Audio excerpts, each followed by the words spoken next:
Welcome to the Sharpe Way Show. So happy that you have joined me today. Yes, it is 7 p.m. on the East Coast, and I am here. It is a Wednesday evening, and I am very happy that I'm talking today about something that we don't often talk about. It's an interesting idea, and it's the idea of nuclear energy. I know, not nuclear, not that, nuclear energy. Yes, we're talking about that, and why would that matter? Why do any of you care about that? Well, as a general rule, you might not, right? You might say, well, I don't care about that stuff. As long as I can turn on my, TV or my computer, that's all I care about.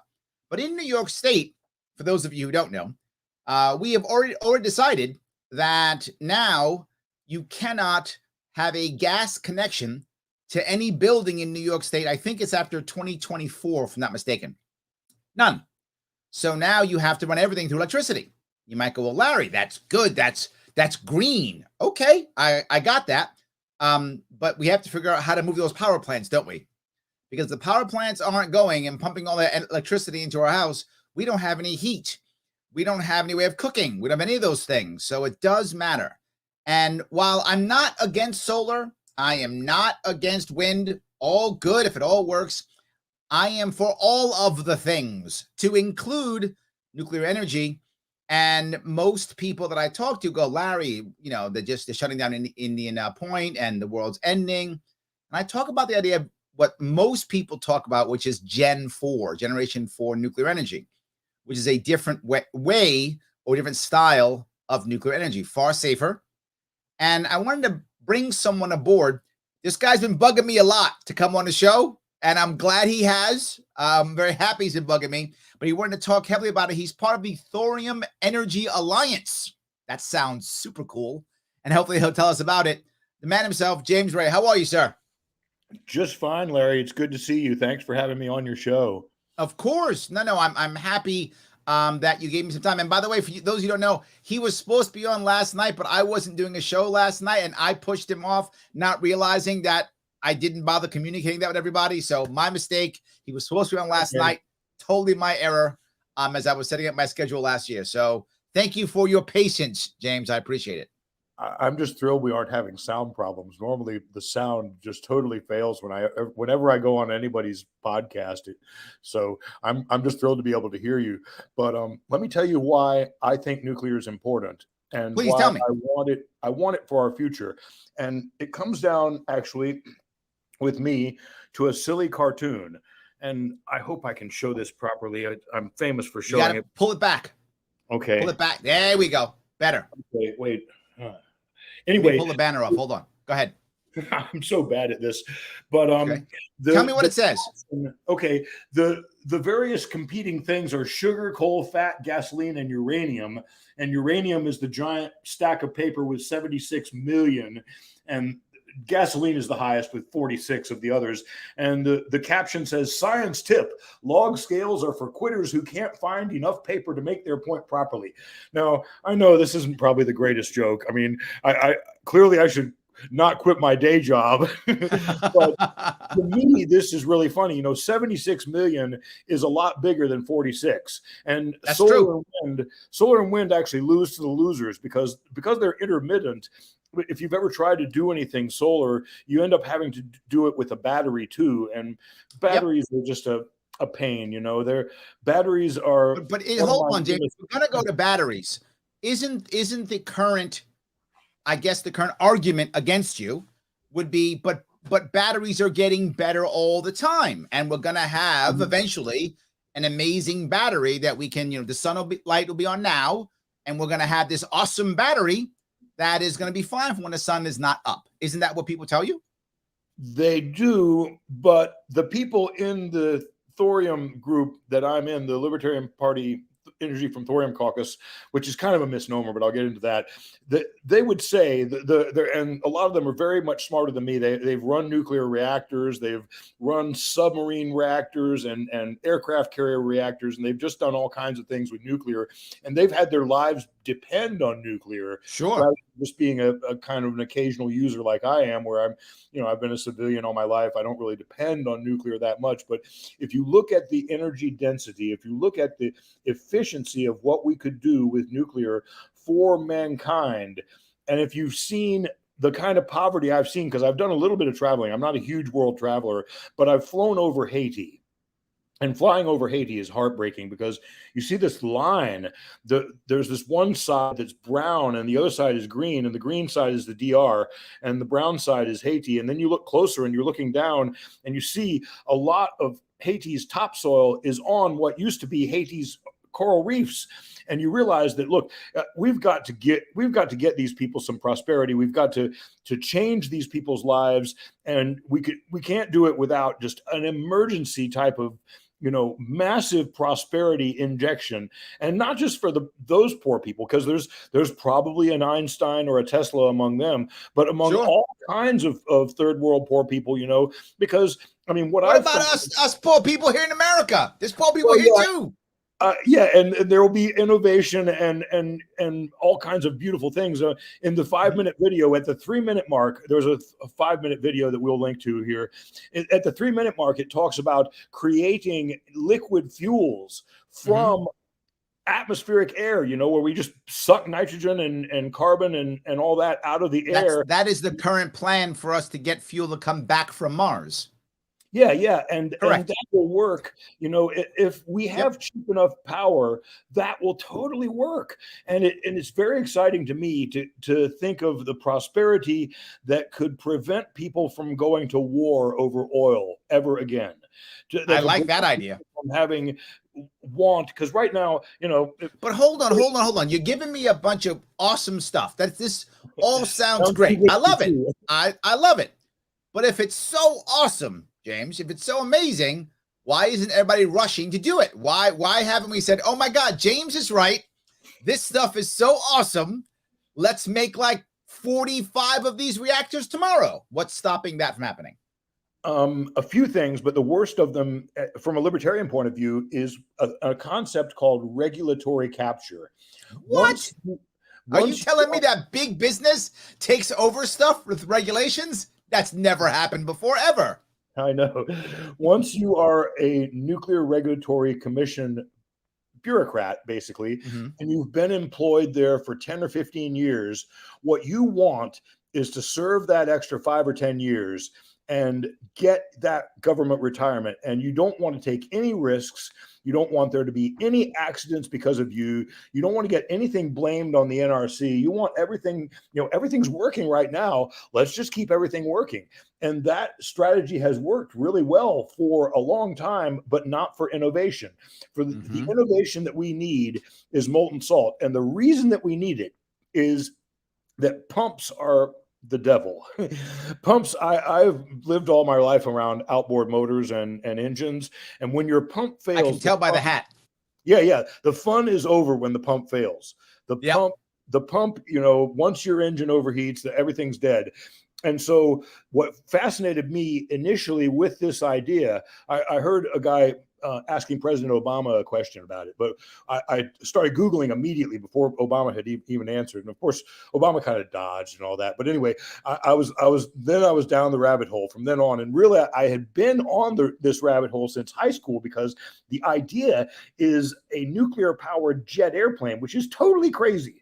And it was a Cold War idea that I thought was totally crazy, but that we didn't separate that idea of the reactor, the molten salt reactor, separating that from the airplane. You don't have to fly a molten salt reactor around in an airplane to have a molten salt reactor, and to have it be very, very safe because it's operating with a molten medium. So when the coolant is the hold on, you're going way down a rabbit hole. So so what you're saying basically is you have some type of reactor, say for example, on the aircraft carrier, and that is what fuels the plane that takes off. Is that what you're saying? That would be the smart way to do it, but the dumb way to do it was what we were considering in the 50s, where, okay, the Air Force, and you've been in the military and I haven't, so you know this more than me. The Air Force and the Navy and the Army and everybody else are all competitive, and it isn't just a football game. They're generally competitive. And when the Air Force hears about the Navy going under the North Pole with a nuclear sub, they're like, wait a minute, we need nuclear bombers too. And they ended up getting nuclear missiles that worked better, and were more reliable. But the idea of a nuclear bomber where the bomber is just staying aloft for months and months and months did occur to these people. And the people that were tasked with it kind of said, okay, but I don't want to talk about nuclear bombers. I want to talk about power plants in New York State personally, or any other state in America. And you went to the NRC, right, which is the Nuclear Regulatory Committee. Did I get that right? Commission, yeah. Commission, sorry, commission, not committee. Commission, right? So, as a general rule, safety. They are totally for safety above all else. Safety. I'm sure. But that's not going to help us, right? I got you. I'm sure they are. So, what power do they have? Let's assume, just for the sake of argument, some crazy governor decides that he wants to authorize building a nuclear power plant in his state. I'm saying theoretical, some random state would decide, I want to build one. And the NRC says, you may not. And I go, I don't care, I'm building one. What power do they have? Do they send in the Marines to take over the place? Do they fine? What do they do? What's their power? That is the greatest question, Larry. And I don't know the answer. But I have suggested that it might be a good idea, not just to people like you, but to Ricky Dale Harrington and other people who are thinking of being governors. And, maybe we'll test that out one day soon. I'd be for it, definitely. But maybe we will. What the NRC would do. I mean, the thing is, each instance is different. So, I mean, can we have cannabis growing in our state? Well, apparently we can. Can we have suppressors for our guns if you don't take them out of the state? Maybe we can. Can we have other, things that are federally illegal but really don't have any victim? I think we can. But what I want to do with nuclear, is just let there be the 50 experiments that, like you're just talking about. Well, hold on. You're saying the 50 experiments. That's scary. This is the scary part, right? I'm being very forward. There are a lot of people who are very savvy and care and want change, but man, they hear nuclear and they go, I don't want an experiment. Then it's going to be a nuclear bomb in my backyard. Then it's going to be, explosion in my backyard. We're all going to be nuked to death. I mean, that's what everyone feels and is scared of. But you and I both know that when you start doing the molten salt reactor, when you use thorium, that's not going to happen. Can you walk down that road a little bit? Tell me how that's not going to happen. The key is that gravity is the pump rather than the pump that can fail. Pumps have been plagued my lifetime. Rather than the pump, you have gravity. And every time I have fallen on my ass, gravity has worked to make me fall all the way down on my ass and hit the ground hard. Gravity is an extremely reliable force. And so I feel confident trusting in gravity where I wouldn't really trust in a mechanical pump. And the molten salt reactor uses this thing called a freeze plug, where the reactor is sitting there, and the freeze plug is kind of a kink in the pipe that's got a fan blowing cold air or gas over it. And as long as everything's fine, then the reactor operates normally. If something goes wrong and the power goes out to this fan, then suddenly the freeze plug melts. All the molten salt goes draining down by gravity without any humans involved into a place where it can passively cool down, and everybody's safe. And so so there's no meltdown like in Fukushima? Meltdown is situation normal. Meltdown is what's already safe. I mean, chemistry wants to happen in liquids and gases. It doesn't really want to happen in solids. And we are humans. We try to make it happen in solids. I don't know why, but for various reasons. But the chemists that were at Oak Ridge, Alvin Weinberg, this genius who was at Oak Ridge, who was at Edison level, Einstein level genius, Mendeleev level, even maybe, Tesla level, possibly. So maybe even Larry Sharpe level. Maybe. Possibly Larry Sharpe level too. Probably but not. This guy was a really, really smart guy like you. And what he did, he realized that chemistry happens in liquids really, really well. And it doesn't happen all that well in solids, and that's why, our light water reactor fleet, it still competes with coal and oil and all that, but it would compete much better if it were done with liquids. There would be no more waste problems. Because right now the waste. No, but hold on. Even with that, isn't there still waste? I mean, even if you use a molten salt reactor, right? Isn't there still waste? Yes and no. The waste, quote unquote, yeah, I know. I'm gonna be the quote waste that you'd get out of one of these is plutonium-238, which is not the same thing as plutonium-239.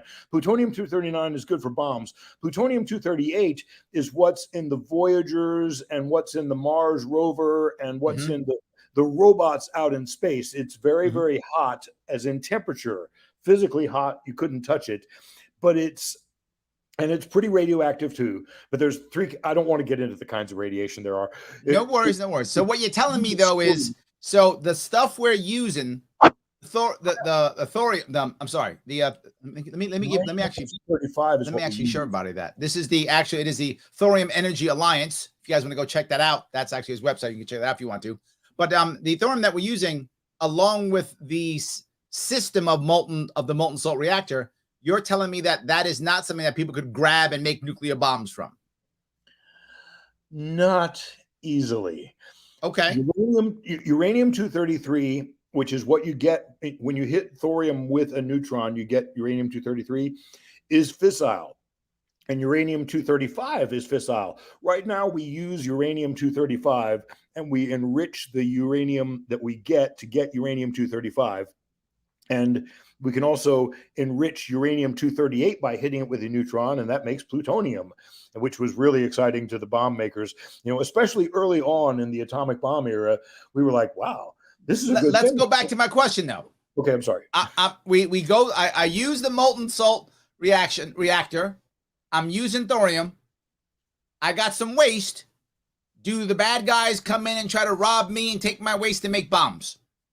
They could, in theory. It wouldn't be that bright. I mean, if I was a bad guy and I had a choice between a molten salt reactor and a light water reactor, I would definitely choose the light water reactor, because if I could control the light water reactor for a while, I could make plutonium, which is a lot more convenient to make bombs with than uranium-233. Uranium-235 is okay for bombs. That was the Hiroshima bomb, actually. But plutonium is a really good choice for bombs. Uranium-233, the problem with that and using that for bombs, and it would work. I mean, I think the Navy actually exploded a uranium-233 device. But you're not helping. I know. I just got to be honest. The problem with uranium-233 is that when you create it, it's almost impossible to separate out the creation of uranium-232. And uranium-232 isn't fissile, but it has a hard gamma ray, which makes it really easy to detect. And it wants to kill your scientists, and it wants to ruin your explosives. And it's bad for your nuclear weapon. And so you don't want to use uranium-233 because you'll end up with a lot of uranium-232. Those guys, those hanger-on guys that you never want around. I hate those guys. I'm with you. Yes. Yeah. Instead, you'd want to use a light water reactor, and that's what the North Koreans did. You know, we gave them a light water reactor, and they used that to make a bomb. That wasn't smart of us. Yeah. Did we make them sign something that said, we're not going to let you use this? Yeah, of course we did. But it doesn't work. The thing is, would it have been possible with giving So let me go back now. Okay. If that's the case, right? If that's the case, why isn't everyone across the world doing this? I think if I remember right, India's doing some of this, right? Kind of. Because look, we have NRC. We've got the commission. Other countries don't. They've got different stuff. Why aren't the Indians doing it? Why aren't the Chinese doing it? Why isn't everybody else doing it? They don't have NRC. The Chinese are doing it. They are doing it. Yeah, the Chinese found the Kirk Sorensen research that I found, and they got nice and excited. And so the Chinese will be putting out liquid fluoride thorium reactors in a shipping container or two within the next 5 years, if my guess is right. But the reason we haven't done this and the world hasn't done this is a really weird reason that, I don't know. I'm going to have to, there's a thing called first mover advantage. And I know you've heard of it. And it's what keeps, other cryptocurrencies, for example, are possibly better than Bitcoin. Yep. but Bitcoin had first mover advantage. Sure. Before Bitcoin, I worked with this company called eGold. That's my shirt right here, actually, eGold. Mhm. And before the cryptocurrencies, eGold had first mover advantage, and first mover advantage is such a successful thing that it can fool you into thinking you're smart when you're really not smart. You've just got first mover advantage. And Okay. I learned that the hard way by not being smart, but we had first mover advantage. But, I had a few really good years of life. Then the US government attacked us. Now I say Bitcoin is karma for eGold, because they can't stop Bitcoin. We Right. were centrally controlled, and so they could stop us. But let's get back to So, thorium. so let me grab a couple of comments. People are asking some questions. I'm going to grab some. Ryan says, from a policy perspective, I'd like to know if he feels the NRC is intentionally dragging their feet or just unmotivated and disincentivized to anything else. What's your view on that? I'm probably more on the unmotivated and disincentivized, especially disincentivized. Imagine being a 15-year NRC bureaucrat. What you are trying to do with a government job, once you have 15 years in that government job, is to stay low. You want to get that retirement. You've got to get another 5 years. I've got a cousin who works for the. I'm probably going to get him in trouble by saying this. I got a Don't cousin say who works anything. It's not a cousin. You have a friend. Yeah, I got a friend who works for the Department of Transportation, and he is staying in. He'll probably stay in for 25 years because he had a kid. But it's very political. You don't want to make waves. 100%. And saying something as an NRC commissioner, I heard this nut job from Florida named James M. Ray talking about liquid fluoride thorium reactors, and he's all excited. So now I'm excited. That doesn't sound good in the meetings. They so let me go to my next comment. Joel says there needs to be a thorough look through the regulations. It is 25 years to get a project going, but I would bet, and this is just my assumption on this, the reason why it takes long to get everything going is because everyone is incentivized, as you said, to say no, right? Yeah. Nobody wants it to go wrong. If you incentivize people to say yes, the project gets done a whole lot faster. So if we change the system, Joel, and get people to be incentivized to say yes, I think things change, which is why I always talk about government agencies. Government agencies cannot be, or should not be, if you want success. Their mission shouldn't be to stop this, to make everything safe, to make sure nothing goes wrong. Their mandate and their mission should always be to do the thing, just do it safely, but to do the thing. If the thing's not getting done, the agency's still in trouble. And we don't do that. And that should be what we're talking about. It should be, we have to build out energy a safe way, not we just can't, we got to make sure nothing goes wrong. So if we re-incentivize, I think we can. Plus, what if, this is my question earlier, and I'll say this to Joel too, what if we just ignore the federal government? That's not always healthy. That 25 goes down real short all of a sudden. It's not 25 years anymore. But one thing that could effectively ignore the federal government would be to just take things to, I think, the Kirk Sorensen company. Kirk's the genius that did all the start stuff. I think the Kirk Sorensen company is doing this in Indonesia, but I'm excited about El Salvador because of their Bitcoin, but any little country, any country that is, I don't want to use the term desperate, but looking for a competitive advantage. You mean like a state saying in the United States that's completely broke, that its economy is completely destroyed, that people have been leaving for like 12 years, that has no chance of any fiscal solvency whatsoever? You mean something like that? Yeah, especially if they had a pervert governor. Yes, who just got booted. Yes, yes. Yes. But okay, so a state or a little country, or I mean, I don't care. It can be in Florida. So let me ask the question then. Let's say that we didn't have that. Let's say that I go to whatever, the country or the state, wherever that place is, and the leadership in that state or country go, James, do this. Make this thing happen. Go. I'm not in your way. How long is it? Is this something that gets built in 5 years, 2 years, 5, 6 months, 20 years? How fast does one of these get built that would be big enough to make impact in an actual area? Are you talking about normal, market urgency, or Manhattan Project World War II all out urgency? No, I'm talking, I'm just not in your way at all, right? Not that I'm helping you or assisting you. I'm just not in your way. Anything in the way, I go, no, not in your way, go. That's your way, nope, go. Maybe 10 years. I don't know. See, the thing is, now you're going to discover why I'm a problem. Okay, I am so-called the leader or something of the Libertarian Party Energy from Thorium Caucus, but actually, Kind of why you're on. I'm just the loudest monkey. Okay, and they found out that I like like loud monkeys. monkeys choose their troops leader not by which is the smartest monkey, and not even by which is the strongest monkey, but which is the loudest monkey. And so I'm the loudest monkey in the group. Congratulations. Yeah, but the thing is, there's all sorts. Just about every single other monkey is smarter than me. Okay, I mean, especially the ones who have run reactors in the military, every damn one of them. And so, I want them to take over, but of course, nobody wants this job. There's no pay, and mostly it's just begging for people to notice the idea of nuclear power. So let me ask you, why does the left hate nuclear energy so much? I'm hoping they don't. I'm trying to reach out to them. Nuclear energy to me is the free pony, Vermin supreme. It always goes down. It always gets back to vermin.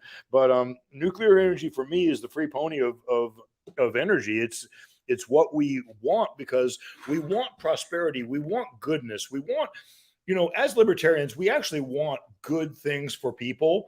And that's why I wave around that cartoon and all that.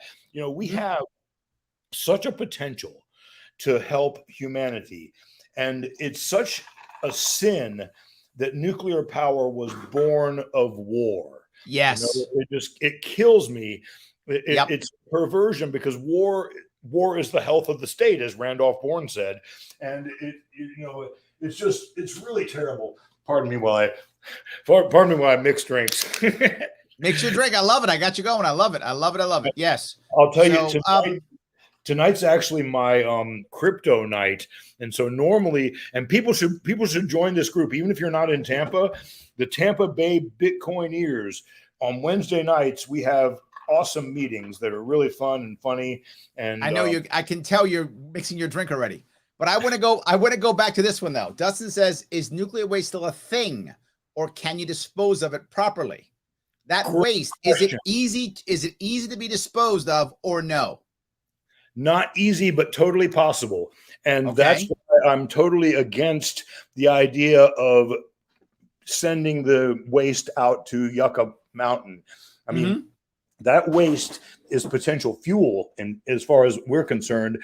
And there's an hour and 45-minute long Energy from Thorium video that nobody but me watches.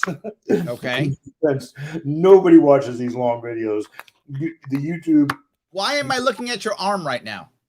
Because there you are. Okay, I was looking at your arm. Okay, good. Getting back to my chair. Sorry, but nobody watches my long videos. But I will link to that one too, because it's fascinating how waste, what we think of as nuclear waste, it's actually hot.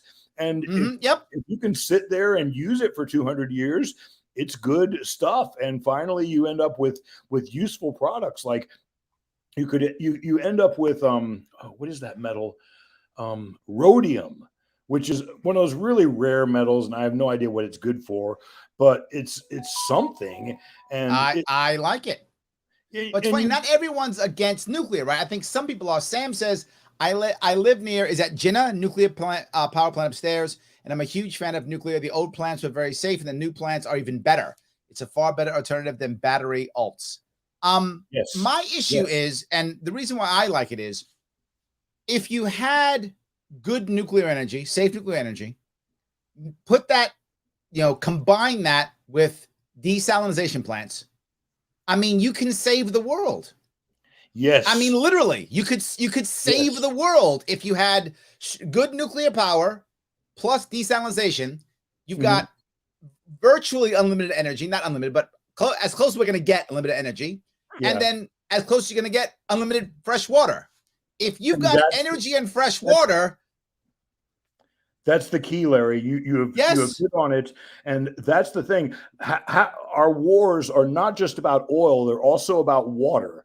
But if we can desalinate water cheaply and easily and get fresh water to the poorest of the poor, then all of a sudden the world changes for all these potential Teslas and Einsteins out there. And we can give them the prosperity that they need, just the toothbrush that they need to make inventions that are going to end up benefiting both of our lives in ways that I'm not smart enough to imagine, but I know it's possible. I know that the benefits are there. All we have to do is bring this prosperity to humanity. And so it's really a matter of trying to do good. And the more I think about it, the more I'm like, oh my gosh, why wasn't I on this 20 years ago? But at least I'm on it now. And it's one of those things, it's like, I don't want to bring up Indian Point too much, but it's like the battle for liberty. It's kind of a losing proposition sometimes, and you're sitting there losing these battles, but still, that you're on the right side. That you've got to do this for the sake of humanity. Even though I don't have any kids, I have, kids that I love, and I want this prosperity for their world after I'm gone. Yep. And the only way to get it is to get advocated. And this is one of those ideas like cannabis that the Democrats and Republicans, even if libertarians never take off, it's a good enough idea that the Democrats and Republicans have to grab onto it. Eventually, I think you're right. They'll take it eventually, and they'll take it because it'll be they will take it once they can use it as a sledgehammer against the other, right? Once either side can attack the other with it, that's when they'll jump on that. They'll be like, why don't you guys like this amazing thing that I've always loved? So now I can beat you over the head with it. They'll do that. The second once it becomes an effective weapon against the other, that's when one of them will pick it up, because then they'll realize it'll work. But let me keep going down this road. Matthew asks, he says, module reactors can go underground, operate at atmospheric pressure, have a dump tank, and can produce anywhere from 50 megawatts to 100 megawatts. Do you know what he's talking about? Yeah, I think he might be talking about the same thing I'm talking about, but there's a few kinds. There's molten salt. There's a thing called pebble bed reactors that I'm not as in love with, but look, I love nuclear fission. Okay, so I can't say I'm against them, but I want something that's either a liquid or a gas to do my chemistry in. I'm a chemistry geek, and so I know that chemistry needs things to mix, and solids don't mix really well. Liquids and gases are what mix, and so that's the scientific libertarian says you can't make a bomb with less than 95% enriched uranium. Not a good one anyway.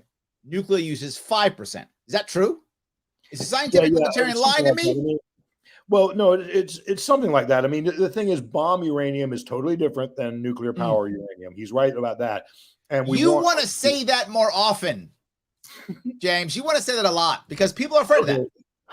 Yeah, and the thing is, every time I talk about uranium-238, people think it's uranium-239.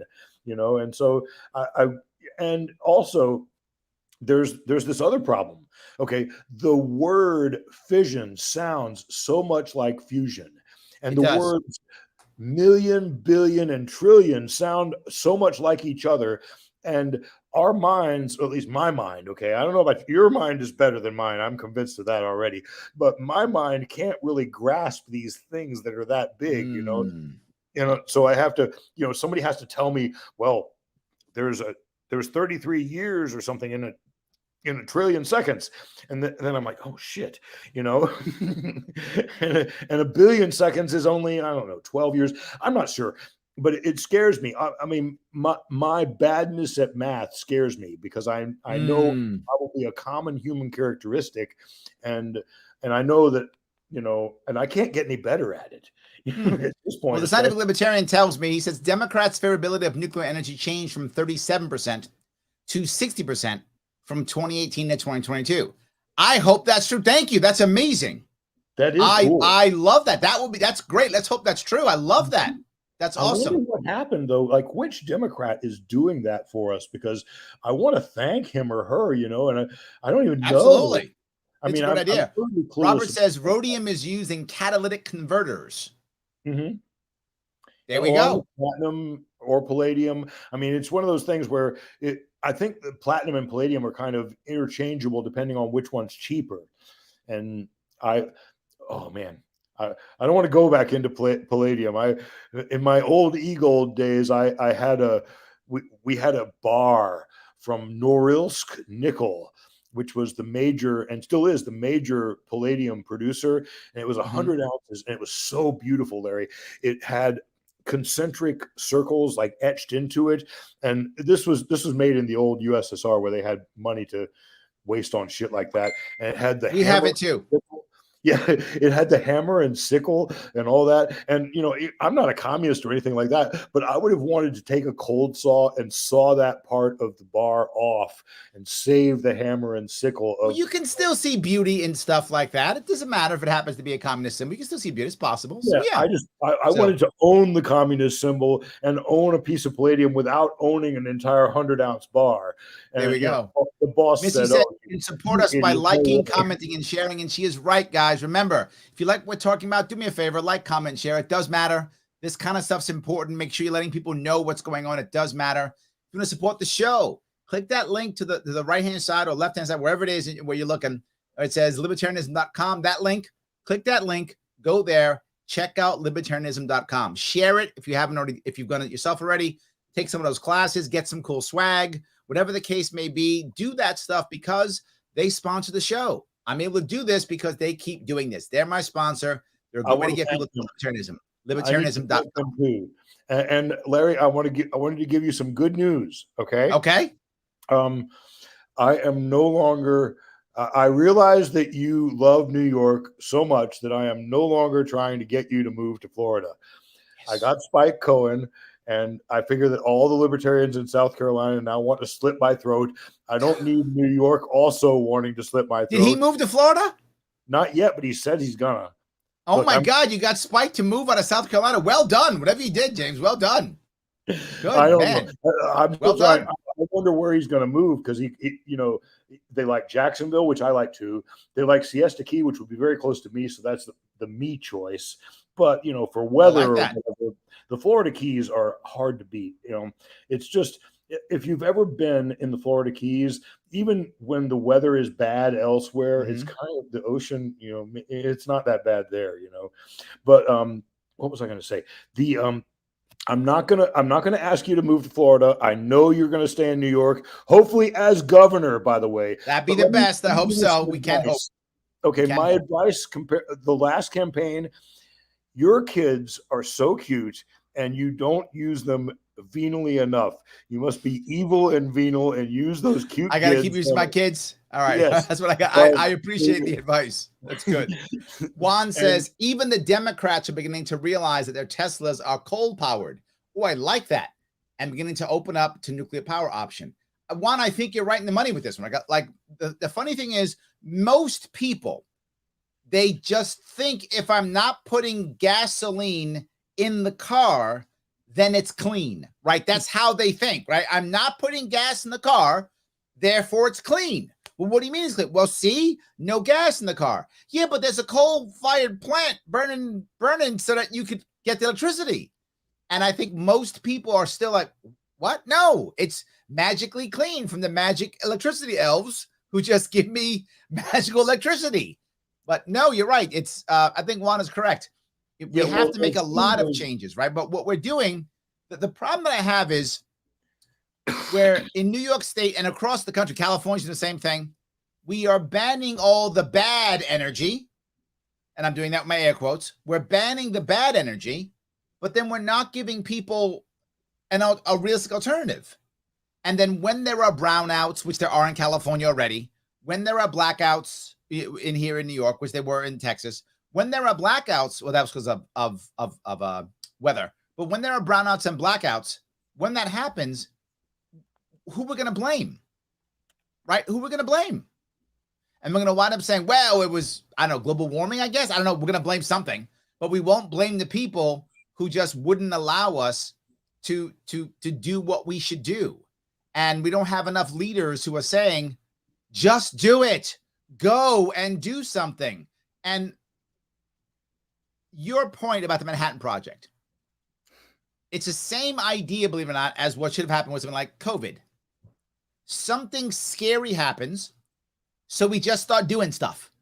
We're scared, so do stuff. We're scared, so make a bomb. We're scared, so shut down the businesses. We're scared. What I'm saying is, if we're scared, let's do something smart, not something stupid. So if we're scared of global warming, and most of the world is, awesome. I got it. We're all scared of global warming. Let's make some safe nuclear. How about that? Let's make some safe nuclear. The reason nuclear is so vulnerable to the hysteria and all that is that radiation can kill you, but it's invisible and you can't taste it or smell it or see it. So can gas in your house. I know, but people don't feel that scared of that, and they put the rotten egg smell in the gas and all that, they're just not as scared of other sources as they are of nuclear. And it's kind of understandable, but it's kind of not. And I'll tell you why it's not, because I always go, we're late enough in the show now that I can start talking about radiation hormesis. And as it turns out, this is not a conspiracy theory. The health effects of radiation are not black and white. It's not one way or the other. And I'll give you an example. Ultraviolet radiation from the sun, a giant fusion reactor, okay, a little bit of sunlight gives us vitamin D, and that helps us. I mean, too much sunlight, like I did most of my life, gives us skin cancer, and we must use cannabis extracts and try to fight off the skin cancer. But there's probably a happy medium, okay? And the same goes with radiation. And it turns out that people can take a little bit of radiation, and how we found that out, there's not an ethical way to do that kind of an experiment, but there are people who have made, they made a Taiwanese skyscraper, I guess, and how he got the cobalt steel for his Taiwanese skyscraper is by using cobalt 60, which is really hot. It's like 4-year half-life or something like that. So it's really, really radioactive. And so they build this skyscraper and go about their business. This skyscraper's done. And about 4 or 5 years later, somebody brings a Geiger counter into the skyscraper and says, holy shit, this place is radioactive. The whole thing is radioactive. Every girder, every rebar in here is radioactive. And what they found out, so they looked at the health of the people, and they found out these people were healthier. They had less cancer. They had less problems. And this is a weird ass result that I would expect people, would publicize around the world. And instead, why would you publicize my building's radioactive? That'd be scary. But I want to build a radioactive building and live in it if it's that healthy, I mean, I don't know. It's just what it says is that there obviously too much radiation will kill you. And obviously no radiation, at least in terms of someone as white as me getting no sun, will also kill you. There's a happy medium with your ultraviolet. There's probably a happy medium with all the kinds of radiation. And the fact is, we've just got to be a little bit more rational about this stuff, a little bit less hysterical. So you've talked to people about this, right? So all the time. So when you're talking to people, I've got to feel like people, I feel like it's got to be the same old thing, right? If it's so good, why hasn't someone done it, right? If it's so good, why hasn't someone, that's what I get, right? Larry, if it's so good, why hasn't someone done it? Is it only because of fear? Is it just because of fear? And what I think is, it's when I was in sales, and when I do teaching, when I teach in sales, I said, when you're selling to a business, when you are selling to a business, you generally speaking, unless you're very special, will be one of two things: the most popular or the cheapest. Those two you want to be, either the most popular or the cheapest, one or the other. And people would say, well, why? So when you sell to a business, they're not worried about it working unless they're the owner. They worry about not getting in trouble. That's what they care about. They don't care if it works. They don't want to get in trouble. So if you're the most popular, then they can go to the boss and say, well, boss, I got the most popular one. How can you be mad at me? Right? We were picking a service that delivers. I picked FedEx. How can you be mad at me if FedEx screws up? If FedEx makes a mistake and I picked FedEx, the boss gets mad at FedEx. But if I pick James Ray Express and it doesn't go wrong, he goes, what happened? Why'd you pick James Ray? Why'd you pick him? Now I'm in trouble, right? So I got to pick the one that is the most popular, or I got to pick the one that's the cheapest, just dirt cheap, right? Because I was on a money, boss. I picked it because I was saving us money. Only two ways I'm going to pick something as a general rule. Now, that's very generic, obviously. But I think the same thing happens here when it comes to nuclear energy. It's unknown. If a regular power plant goes down, we blame the grid or we blame the power plant, whatever. We don't blame the people. We blame the grid of the power plant. But if a nuclear power plant goes down, if it goes wrong, we're going to say, who the hell authorized the nuclear power plant? Yeah. Who designed it? Who designed it? Who authorized it? Yes. Right. Even though the guy or gal who designed the regular power plant, the coal power plant, might have been an idiot, might have screwed it up. Who knows? Right. But we don't blame them. We just go, the grid didn't work. When it's something that's not the norm, whatever we think of as the norm, that's the gamble. And I think you have to have somebody, usually an executive, a mayor, a governor, a president, an executive get behind it and go, I'm in. What happens, happens. I'm in. You want to get mad? Yell at me. You got to have someone who wants to do that. And the sad part is we don't have anyone who'll do that. Yeah, and it'll come, Larry. It'll come. We're gonna have like the Nayib Bukele or whatever the guy in El Salvador is. There's gonna be a nuclear country or a nuclear state if you get elected governor.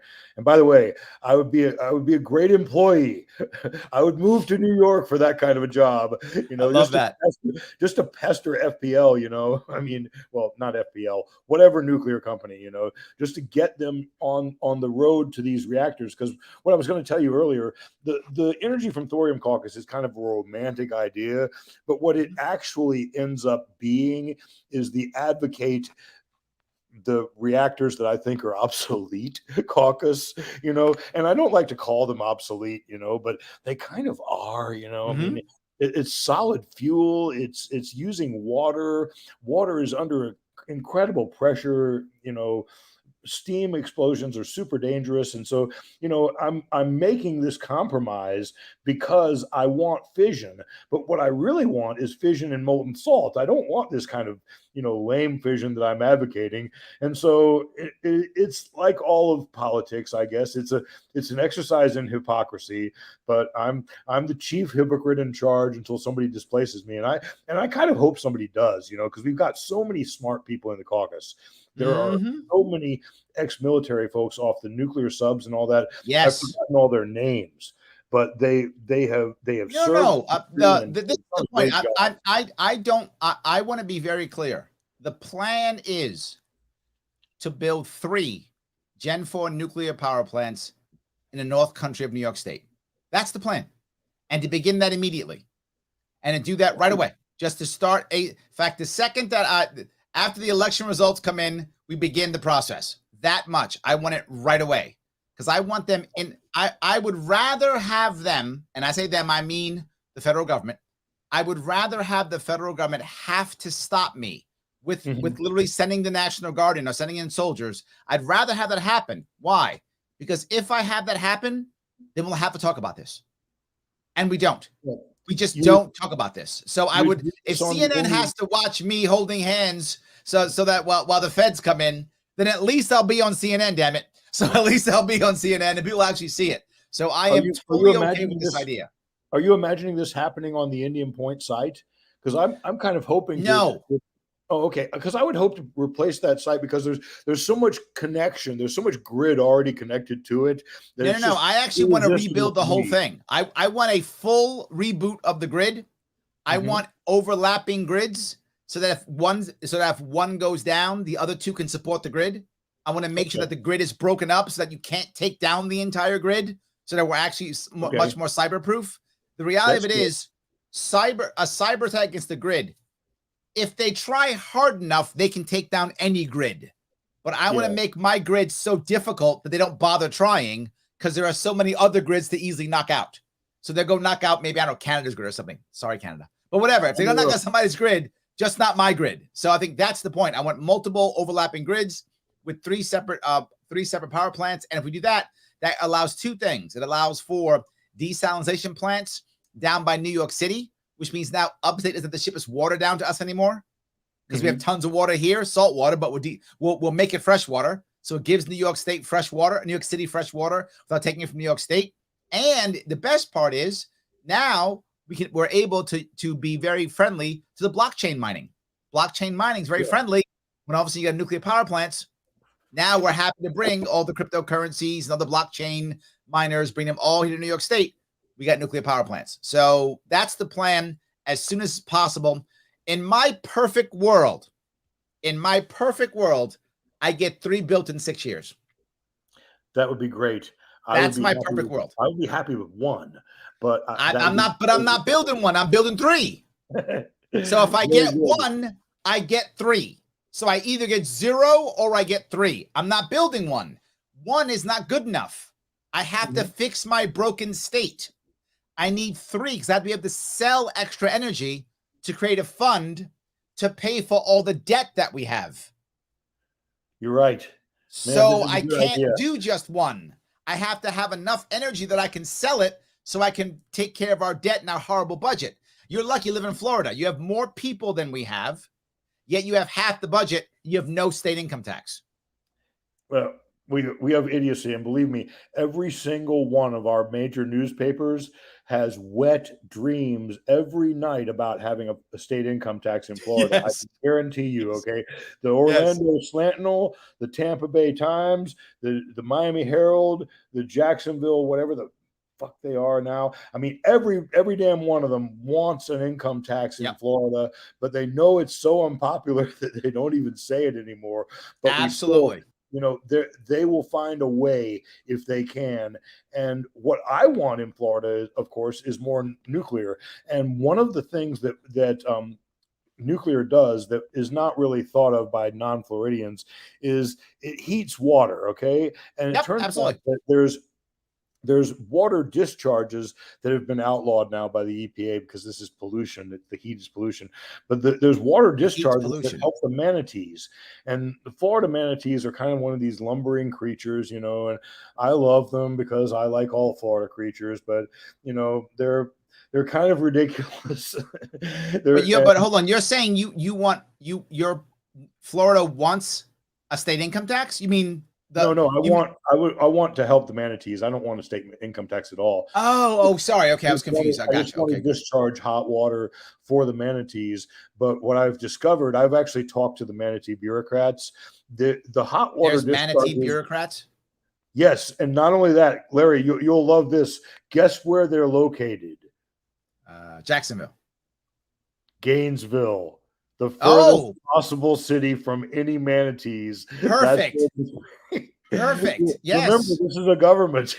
Anyway, I've spoken to them. And what they're kind of on my side, but what they said is that, look, the EPA has outlawed hot water discharges for nuclear plants. And so even if you get your 2 extra reactors at Turkey Point, which FPL has permission to build. So I'm bitching at them to build it. And believe me, FPL has gotten used to ignoring James anyway.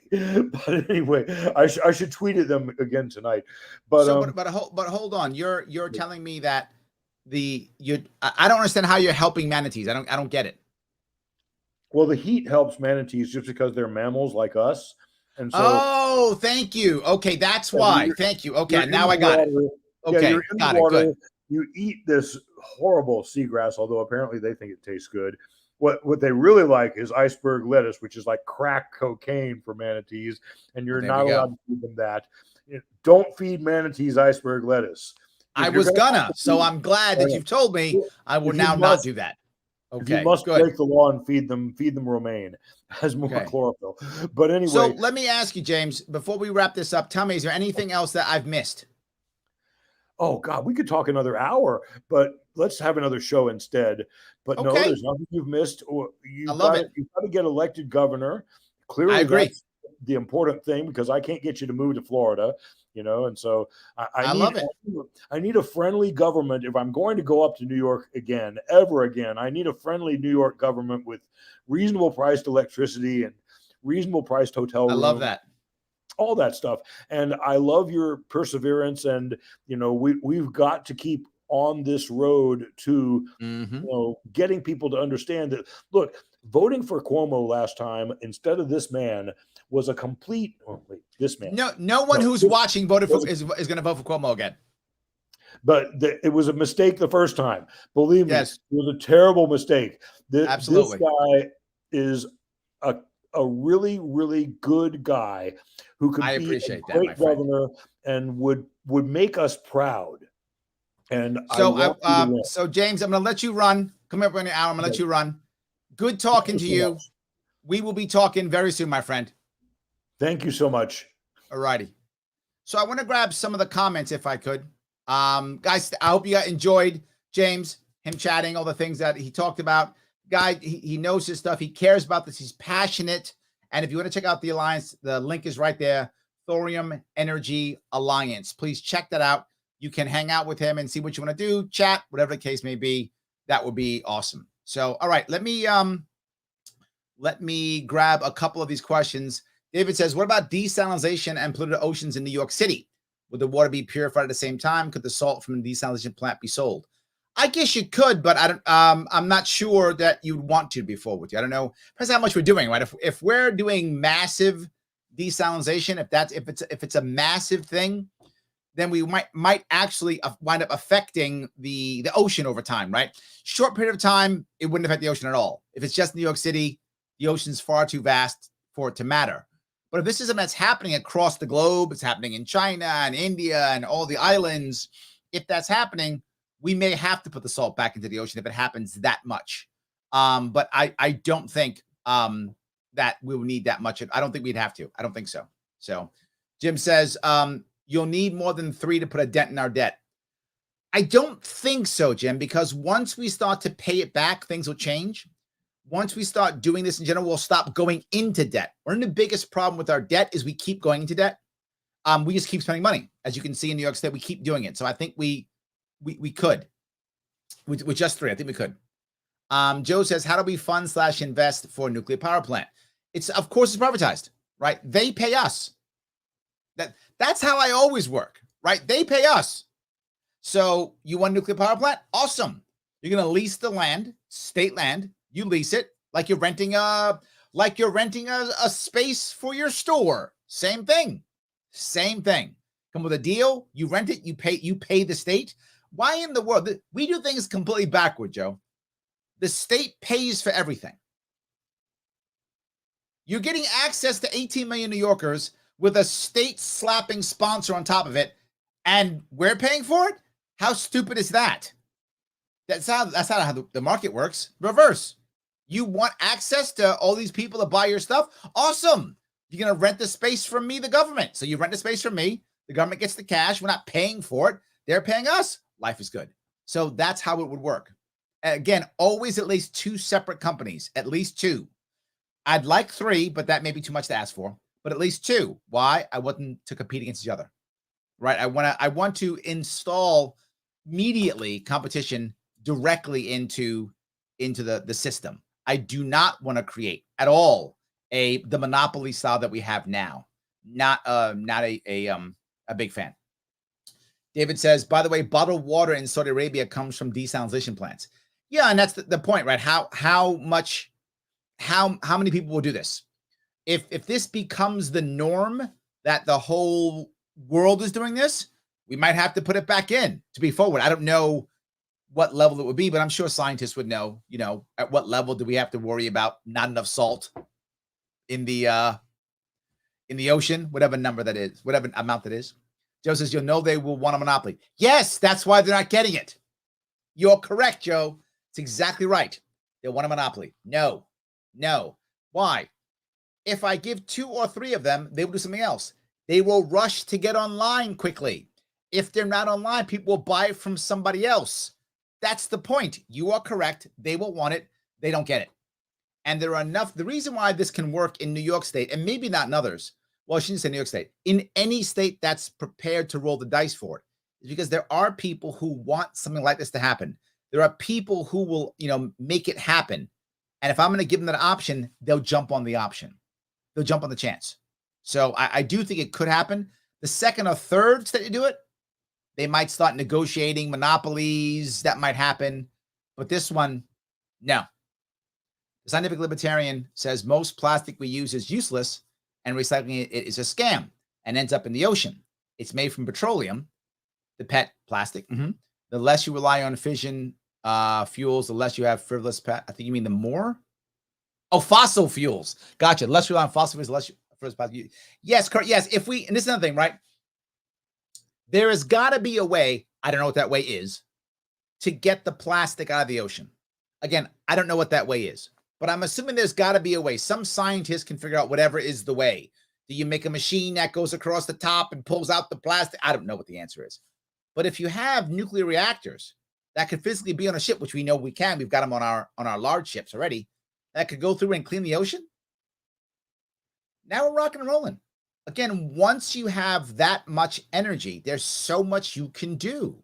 If you could have a nuclear powered, again, I'm making this up for the sake of argument. I don't know what the actual answer is, but some surface ship that goes along and sucks the plastic up and gets rid of it and puts good water out the back or whatever, or dissolves the plastic or whatever is the way of doing it. The problem is some of the plastic is so small that you can't physically just pick it up. That's no longer an option, right? It's been broken down that you just can't, you couldn't physically pick it up. There's got to be some type of either mechanical or chemical reaction or whatever the case may be to get rid of it. So yeah, maybe there's some type of machine that does that. Put a nuclear reactor on top, set it off. And if it takes 5 years or 20 years or 100 years to clean the ocean, so what? Clean the ocean, right? Whatever that amount of time is, go do it. Well, Larry, you might kill some fish on the way. We're killing fish left and right now. So if we're going to clean the ocean and kill some fish, I'd rather clean the ocean and kill some fish than pollute the ocean and kill some fish. We're making the ocean better for everybody. So yes, that's what I think. So Brian says the standard thing now is to dump the hot, highly salinized water back into the ocean. It makes a great hot tub effect to sit in the discharge. Well, there we go. I like that. There we go. I love it. Whatever the answer is, I don't have to worry about that, right? I don't need to be concerned right now, at least, about that idea, because whatever the rule is, whatever the thing is, we'll figure it out. Let's get the energy first. Let's get the energy first and then figure it out. That's the issue. Joe says microplastic. Yes, thank you. James says the ocean Roomba. Yes, Jimmy, it is an ocean Roomba. Why not? The place is filthy, and all we're doing now is nothing. All we're doing now is putting more masks into the ocean. That's all we're doing now. Absolutely. P. Gray says markets will find an answer to plastics in the ocean faster than the government will. Yes. But again, this goes back to what I was talking about, right? It's kind of like the Manhattan Project in a way, except we've got to find it without having to go to war and bomb people. I'm going to give credit to Trump. I know he does too, but I will also for the idea of the Operation Warp Speed. One of the best things that was in that is he said the first person, basically the people who do this, who make it, will get guaranteed government contracts. We will buy a bunch of stuff, right? And that was basically what it was. I mean, there's other things, obviously, but the centerpiece was, we're going to buy these vaccines. If you make them, we will buy them. You have a guaranteed customer. When people hear guaranteed customer, they go, oh, I'll make some stuff. You're going to buy it. Yes, I'll buy it. If it works, I'll buy it. When they hear guaranteed customer, they work. We need something like that for this. I don't know. Again, I'm not sure exactly what that would be. It'd be the national level, maybe even international level, where once you create the, as Jimmy says, the ocean Roomba, right? We get a bunch of people to say, yes, we will buy it. Maybe the Germans will buy it. The Japanese will buy it. The Chinese will buy it. The Americans will buy it. Or companies will buy it. Whatever. We'll get it to where people or nonprofits will buy it. We get to where, look, if you get this thing out, you've got guaranteed buyers. We want this thing. and we'll buy it. You do something like that, home run, right? Or maybe you give them a special thing where they get, X number up top guaranteed at a certain price. And then after that, they have to go to the market, but they get a special, 1 year, 2 years, whatever. You give them some type of deal to where we're going to buy from you, for X number of time, 1 year, 2 years, whatever. Then let the market go. And they go, Larry, are you kind of stopping the market? Yeah, right now there is no market. So let me be a little bit unfair to get this thing going. And then people keep moving. Here's the best part. If we're buying the ocean Roombas from company A, company B knows, and company C also knows that, in 2 years, we all get to be on this, or 1 year, whatever it is, we all get to be on it. Let's make it even better. This is what they'll buy from us next time. It also means company A has to improve their product also. Because if they don't improve their product after a year, we're going to buy company B's product, and so on and so on. So I think that's how you make that work. It's a fair way of doing it, fairer way of doing it. That you, without having to, spend any extra taxpayer dollars. I don't want to spend any. My rules. We pay far more than we need to pay in taxes already. We don't got to add any taxes. So none of that whatsoever. Whatever's going to happen is going to happen. Now, hopefully, do it right. We could sponsor it. Oh, you knew I was going to say sponsor. In the best case scenario, we sponsor this. Even better. Right? So now we get a large organization that wants to build it. Whatever. Elon Musk's people want to be, we're going to save the world. Great. Stop worrying about going to Mars. I mean, you can if you want to. I don't really care if you want to go to Mars. I don't care. Go to Mars. But also save the oceans. See? And we'll put your name on it. It'll be called the Musk Roomba. And you can go around and we'll all be on the Musk Roomba. That sounds terrible. But anyway, let's take a ride in the Musk Roomba. All good. So, guys, I hope tonight was interesting. I wanted to bring on James. Has been bugging me for a while. I'm glad I got him on. But we do have to get through this stuff. The part that I'm bringing up here that I think is most important is there are so many good ideas that don't get done. And one of the biggest reasons why they don't get done is for the example of the NRC, which is most government agencies are incentivized to do nothing. They're incentivized to make sure nothing gets done, no one moves forward, to take no chances whatsoever. That's not how you progress. That's not how you progress. We have to change that mindset within all of our agencies, all of them. And of course, as you know, I always say, create community options for all of the agencies. And a government agency can exist, but there should also be another option, right? If there's going to be NASA, there should also be SpaceX, right? If there's going to be whatever, there should also be something else. So we have to make sure we do that. That's a critical piece. All right, guys, I'm going to let you all run. I will be on a special podcast tomorrow. I'll let you know where that's going to be at 8 p.m. I will see you all